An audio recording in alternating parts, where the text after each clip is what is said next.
Hey guys, Dan here from BeAGameCharacter.com, and welcome to the first ever Q&A Tuesday. I know I did an AMA like a couple of weeks ago, but I figured this would be kind of fun. Do it every single Tuesday. New questions about workouts or video games or nutrition or whatever the heck you want. So I'm sorry this is going up a little late. Probably be a little closer to Q&A Wednesday rather than Tuesday. Blame my slow internet connection and all of the yard work I had to do today for someone. But here we are, answering questions. We're going to have a good time.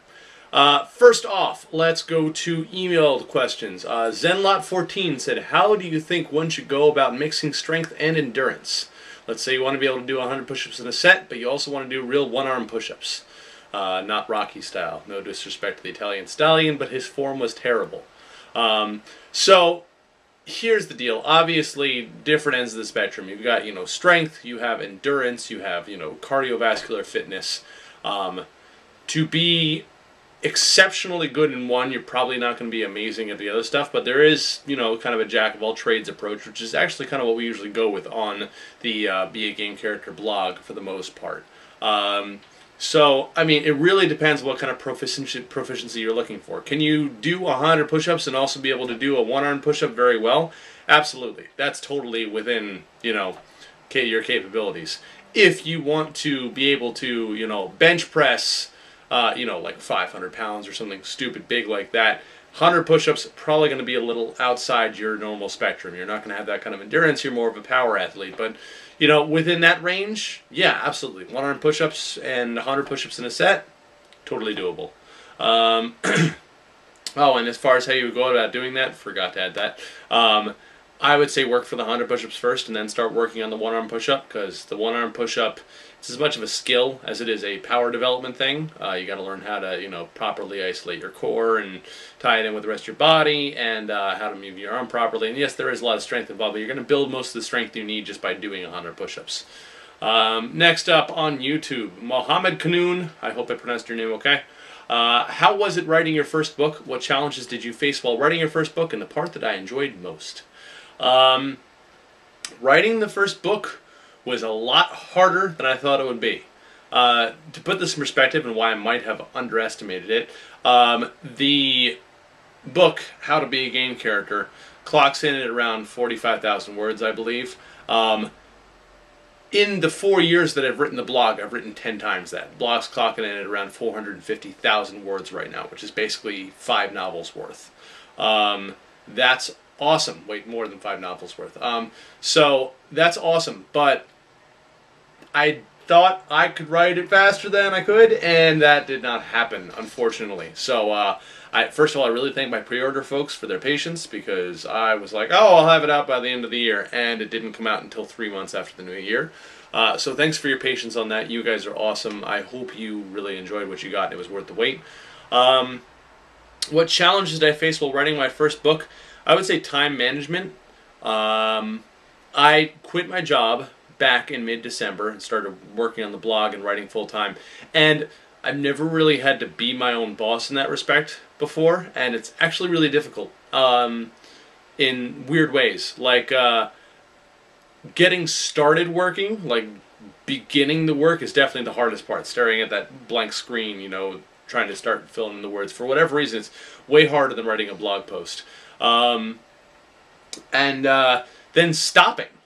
A lot of times I would stay up too late writing, and then it would totally screw up my next day because I stayed up too late writing, and I wouldn't wake up until later in the day because I didn't have to, because I didn't have a job I was going to or anything. So it took me a while to get settled into a schedule, and even with the schedule, with the amount of time and effort that went into it, I ended up pulling multiple all-nighters throughout the past 3 or 4 months to finish the book. So there's a lot of me that went into that thing. So I would say, those were the challenges, really. Time management was the biggest challenge. Part that I enjoyed most, I would say it would be coming up with the leveling system for RPG fitness. Because, I went to school to be a video game designer, and, I still would like to make video games someday. Unfortunately, where I'm at geographically, financially, whatever right now, it's not really an option for me. But writing the book, RPG Fitness, approaching it like a game, was really cool. It was kind of like designing a game. So that was a lot of fun. I would say writing RPG Fitness was probably my favorite part. With the exception of doing the diagrams, holy crap, those were tedious. I'm glad they're in there, but that was so tedious doing all of those. Oh, it was awful. But it's okay. We got it done. They're all in there. Deal's awesome. From the forums now, we have Vincent Madden. Who were your favorite and least favorite characters to do for the blog? I think this was in the last video, Q&A video that I did for some reason, but I can't remember exactly what my answers were. Favorite character to do for the blog? Ezio always has, place of honor because he was the guy that inspired the blog in the first place. Braum, I love Braum as a character. Designing Braum's workout was awesome. Just, the whole go outside and deadlift the world thing. So I would say they would probably be up there as some of my favorites. Who else? Duke Nukem was tons of fun to write for because I kind of got into character that a little bit. So Duke Nukem was fun to write. Not necessarily my favorite character, but definitely a fun character to write. Least favorite character for the blog? That's difficult. I would say probably Solid Snake, just because I know it's blasphemy, but I've never really played the Metal Gear Solid series, and I was never really a fan of it when I did play it, like, at friends' houses and stuff like that. I'm sorry, I know I should like it, but I just don't. So that was kind of difficult, because especially since the storyline is so complicated in that series, like, it is unnecessarily complicated, saying that as a writer, like, it's just a little ridiculous and over the top. If you love Metal Gear Solid, not dissing you, but just not my flavor. Are you interested in having other people write for the blog? Sure. Part of the issue is that I can't afford to pay people for writing for the blog right now, and I'd feel bad taking work for free. Alex, the guy that does, the art for the site, already does stuff for free, and I feel bad enough about that. Hi, Alex. But, I give him, swag and stuff when I can, so there is that. But, yeah, that's the main thing, is that if people want to do guest posts for, like, publicity on their own blogs, totally fine. Email me about it. We'll see what's up. I just feel bad because I hate having people do work for me and not being able to pay them, and I just can't pay anybody to write right now. Is there any martial art you wish you could try that you haven't?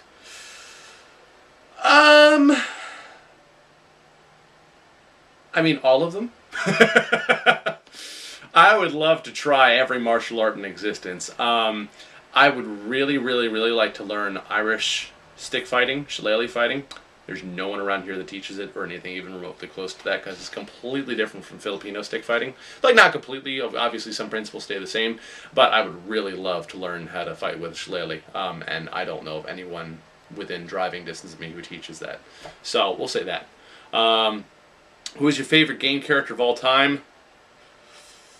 That's tough. I would have to say Link from Legend of Zelda, probably. Favorite game character. Yeah, we'll go with Link. You know what? I take it back. Not Link. Will from Illusion of Gaia. Favorite game character. Do you have any advice for someone who wants to become a jack of all trades fitness-wise but doesn't want to try and do so many things that they make progress with none? Pick one and start with that, and then move on to something else. Like the 100 push-ups question before, pick one goal, go for that one, then just kind of keep that in maintenance mode and work towards another goal. So, I want to be a really fast runner, a really good climber, and I want to be able to jump, at least, 4 feet in the air. Pick one thing, get that down, then move on to the next. Okay, so still from the forums, Super Jerry, how do you motivate yourself every day to work out? I think that a lot of us in the forums can vouch for how hard it can be to do that. So I kind of addressed this in my motivation versus determination video that got posted this past Saturday. But the other thing I want to say is that I don't motivate myself every day to work out. Some days I'm lazy. I'm human. More often than not, I work out. And that's really the key, is that more often than not you do it. If you screw up and you miss a day or two, it's not the end of the world. If you get hurt and you miss a while, it's not the end of the world. I've done both. Even on days that I don't feel like doing like a decided workout, I still try and stay active. I'll go for a little hike. I'll go for a walk. I'll just spend some time outside if the weather's nice. Just being active is almost as important as working out regularly. Just making sure you're not sitting in a chair the whole time. What does your family think about the blog? My family is super supportive, which is awesome. My mom, my dad, my mother-in-law all ordered T-shirts for the most recent T-shirt order. Um, my brother got a T-shirt as well and talks about it with his friends all the time. And my other brother ordered a T-shirt, and actually he has business cards of mine that he just leaves in random places, which is awesome. So on the whole, they're super supportive. As far as my immediate, nuclear family, my wife Jackie is literally the only reason I was able to quit my job and start working on the blog full time. And she was the one that told me, "Hey, you should go and do this." So, because I wasn't really all that happy in my job where I was at. I was tired of the retail world and all that stuff. So she said, "You should give this a shot." So I did, and here we are. She's been supportive of the blog since day one. Like, she always thought it was a great thing for me to do, even if I wasn't planning on making money on it. She just thought it was really cool that I was doing it. So, awesome for my wife. And of course, you've seen my son Lucas, in various videos. He likes the blog as much as a 6-year-old can like a blog. He just likes making fun videos. Are there any character suggestions you look at and say, "I don't think so"? Not completely ruled out, but some stuff is difficult if the character is not really like a character. Like, if I can't, examine kind of their motivations for stuff and, kind of go into depth about, who they are and the skills they have. Like, for instance, the Borderlands characters have been requested quite a bit, and they will be up in a poll soon, don't worry. But, it's difficult for the Borderlands characters because they're not really developed characters. They don't get that much of a storyline. I mean, I know they have some storyline going on there, but they don't have a really developed backstory and interesting stuff that happens to them and stuff like that. Believe it or not, this is part of the reason why Mario has not been on the blog yet. Not that, I don't want to cover Mario, but, I mean, what's Mario's story? He's a plumber that jumps on Goombas. Do you have any advice? Oh, wait, I'm sorry, I skipped one. Aside from the fact that all characters have a level 1, are there any characters you would recommend to a complete beginner to exercise? Basically any character that has a completely bodyweight workout, but before you even do that, I would say follow the reset button plan, the 4-week reset button that you get for joining the mailing list, because that's really specifically designed for people that have never worked out before. If you've never exercised, never worked out before, that's where you should go with. And in there, I believe I talk about, just walking for half an hour 3 times a week to 5 times a week. Like, if you've never worked out before, jumping right into like one of my fitness plans, even though they start at a very beginner level, is probably a bit much for you. Beyond that, basically any of them are okay at level 1, but definitely follow the reset button plan first, kind of get your body like gradually worked into it, and then go from there. Let's see here. Are we ever going to see the quiz to decide what character class we are that you teased back in the last remodel? Oh my gosh, I want to do this so bad. You have no idea. I really, really do. Up until this point, other stuff is taking priority. The website redesign, I know you guys haven't seen much on the front end, but there's been a lot going on the back end so far. Outside of swapping out the logo and the changing of the menu on the top, you probably haven't seen all that much. There will be more coming soon, I promise, and that is something I really, really want to include in that. So, yeah, character class test coming soon. And not like Blizzard soon, but like actually soon, hopefully. Alexander 4, our friend Alex, says, "Are you going to retroactively add characters to the class subcategories?" Yes, that's part of that previous redesign. Part of the reason why the redesign is taking so long is because, holy crap, I've got 4 years of backlogged characters and old formatting and straight up bad writing to weed through. I'm probably not going to change the bad writing because that's just too much time, but formatting and, just the general overall organization of them, yes, they all need tags added to them, subcategories, all that stuff. That's part of the redesign, and they will all get their own classes as well as be brought up to snuff so they can plug right into the RPG Fitness workout program.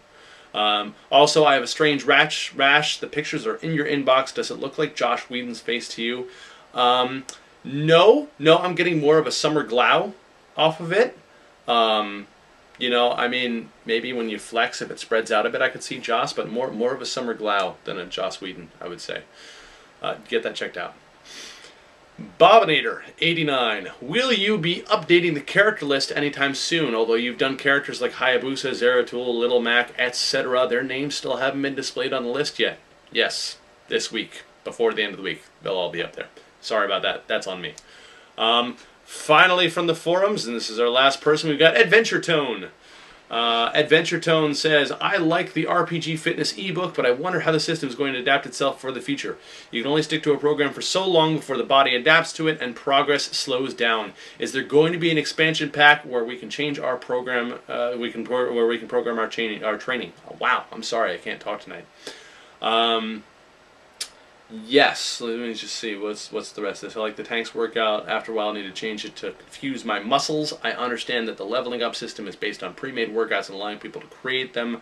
Might play with people judge and level up themselves, but during school years I have a gym partner and he likes to do bodybuilding splits, mostly 6 working days and 1 rest. Do you think there will be a way to work within those parameters? Alright, there's an extra question at the end here, we'll get to that in a second. Yes, there will be more coming for RPG Fitness, more books in general. RPG Fitness kind of forms the core of the system. Like if you only had to buy, I don't want to say if you only had to buy one book, get that, because the fact is Care and Feeding of You is just as important, but RPG Fitness has the system that Care and Feeding of You plugs into. That system is designed like a game for expansions. There will be expansions coming out soon. Already working on the next one. Upcoming expansions, we're going to be throwing out, I'm not saying which of these is coming first, alright, these are in no particular order, but we're going to get some class expansions, new classes for the archetypes. We are going to be getting boss battle expansion or 2 with, you know, heavy duty, like one-time workouts that you do for extra experience points, again, fitted to each class. We are going to get alternative class workouts. That's going to be another expansion, and that's exactly what you're looking for, probably. You know, to basically switch off to a different workout program for when your muscles get too used to your current program.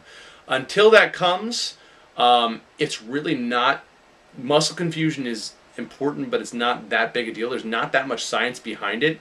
But I personally still kind of believe that it does work. Switching your workout up, you know, every 8 weeks or so, and doing something new, even if it's just for a week, can totally do good things for your body.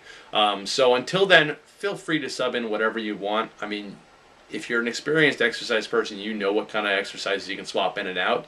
If you have any questions, feel free to post in the forums, because I can help you out with that too. Also, what do you think about experience points for sleep? Having good sleep patterns was always difficult for me, but is so important. The impact of bad sleeping habits is mostly underestimated, but play a huge part in the process of getting stronger and better. Yes. And we do cover sleep in Care and Feeding of You, but you're right, there's no experience points for it. Specifically because sleep, more than anything, can be an actual medical issue. Like, I have had chronic insomnia since I was like, you know, a baby. Like, I've had insomnia for forever. It's been really bad at times. And nothing works. Like, you know, I take medications and I don't really sleep. I sleepwalk. I apparently have conversations that, you know, I don't remember in the morning. But I just never had luck with it. And I sympathize with people for that. I feel like applying experience points to sleeping by itself kind of is a drawback for people that have actual medical reasons for why they have difficulty sleeping. Now, that does not mean you shouldn't be developing good sleep habits. I just want everybody kind of on the same base for that, and I feel like it would be kind of like, I'd be like, hey, listen, I've got problems with this, and they're very difficult to fix even with modern medicine, but you shouldn't have problems with this or you won't get experience points. Like, that's just kind of not fair. I don't want to do that. That's the main reason why there aren't experience points for sleep. I talk about sleep all the time. Care and Feeding of You, talk about sleeping. Reset Button Workout, talk about sleeping. You should develop a regular sleep schedule. You will see much better results in your overall life just by getting at least like 7 hours of sleep a night on a regular basis at the same time, approximately. But we will probably not be getting experience for that anytime soon. So, that's it. Those are all our questions for our first Q&A Tuesday. If you enjoyed this, please go ahead and hit the like button below and subscribe if you haven't already. Other than that, post questions below. Alright, we'll be coming back again next Tuesday for this, so questions in the comments below, or questions over on the forum, or, you know, social media, or basically wherever you want me to ask questions. I'll pull them in and post them up here. But the best place is down below in the comments since you're already here and it's right there. All right? So until next time, remember to live boldly, change the world, and continue to be awesome.